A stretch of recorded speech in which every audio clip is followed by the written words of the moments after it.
I worked in big investing firms for a lot of years.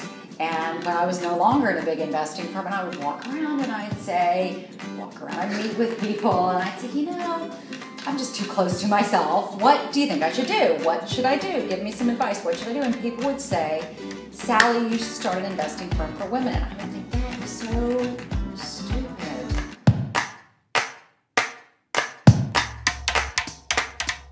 The aha was in my bathroom putting on my mascara. And the big insight that I had is the retirement savings crisis is actually a woman's crisis. We don't think of it that way, but we women live longer than men do, 5, 6, 8 years, and we retire with less money. 2/3 less money. Yeah.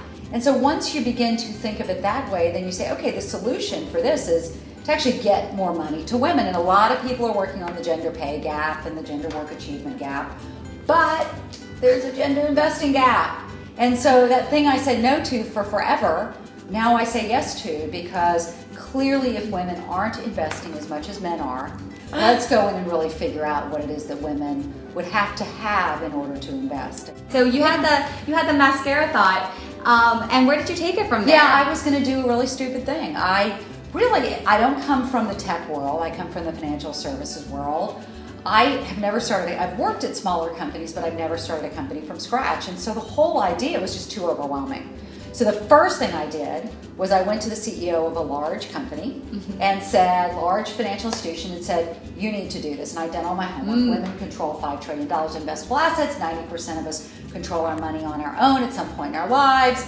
We don't invest as much as men do. Huge opportunity. And we're at breakfast, and he says, that is so interesting, Sallie.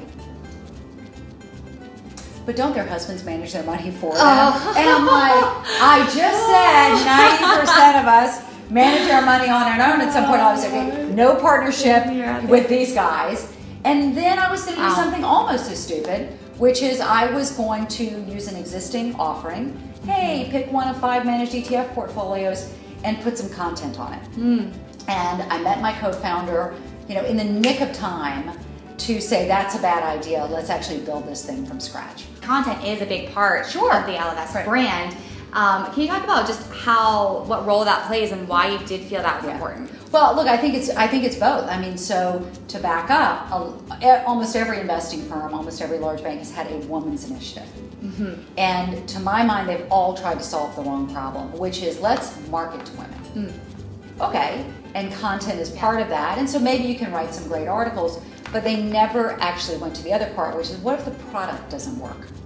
What if the product doesn't work for women? And the product historically has been, hey, would you like a mutual fund or an ETF? That's not how our brains work. It's been pick a winner. Okay, make more money. Fine. Let's use some jargon together. Right? Yeah, which there's a lot of. Right, that's a lot. And so they didn't go to the let's get both sides of it right, and that's where we went. We started really with the product. What you're really talking about is understanding who this woman is, and you've built a brand that she can identify with. And I think one of the things I always talk about is your brand can set you apart because it either allows people to connect with you or it turns them off. And so what was that process for you of actually understanding who she was and then how to build a company that she would identify with? Well, so first of all, we are her to a good degree. I'm not her because of the career that I've had on Wall Street, but we have a whole bunch of folks here who are, as we call her, Elle. But then rather than saying, okay, we understand her, and I think this is part of the research analyst background in me, we spent, before we launched, hundreds and hundreds of hours and now thousands of hours with her. And I mean, with her in her wallet, with her going through her bank statements, with her going through her 401k statements, with her putting cards in front of her of sorting on what mattered, with her on usertesting.com every night, going through what we were prototyping, surveying her. She's in the office. So we spent time with her. At what point did you realize, I think this is it. I think we've got something on our hands? Well, there was a lot before that. I just remember I would sit in these, I haven't told anybody this, I would sit in these rooms with the team and we would talk about, we would prototype out, we'd draw out what we're going to build, we'd build a little prototype, we'd go over the research, and I just think we can't do this. It might not work. we just might not be able to get this thing built and have it work. And I just remember sitting with a pit in my stomach for, I don't know about this. And then, so then we sort of got it, and really it wasn't even, it was a year ago when we finally sort of plugged it in. I'm like, and it worked, and it worked. And I spent, honestly, I remember sitting in my living room looking through financial plans. The chief investment officer was doing it, but I said, we need another set of eyes. And I'm sitting there going through like, does this look right? Does this look right? Does this look right? I'm like, okay, you know, we may get there. Were there any other kind of things, levers that you pulled that have really helped things take off? So I think you have to have a very good product. I think you have to really understand what your target is looking for. And I think you have to talk not at them, but with them.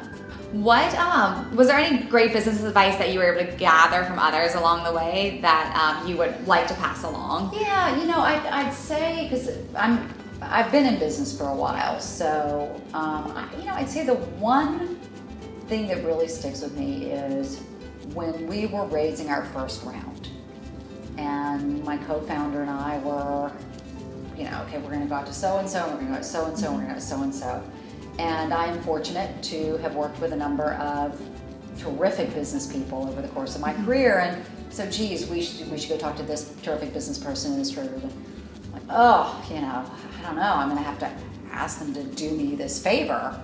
And it makes me feel tense and nervous. And what if, you know, this isn't what we thought it would be? And what if we lose our money and so on? And my co-founder said to me, just wait a minute. Do you believe in this business? And more than anything, do you believe, you know, you're putting your own money in? Yes. You know, you're putting your life in? Yes.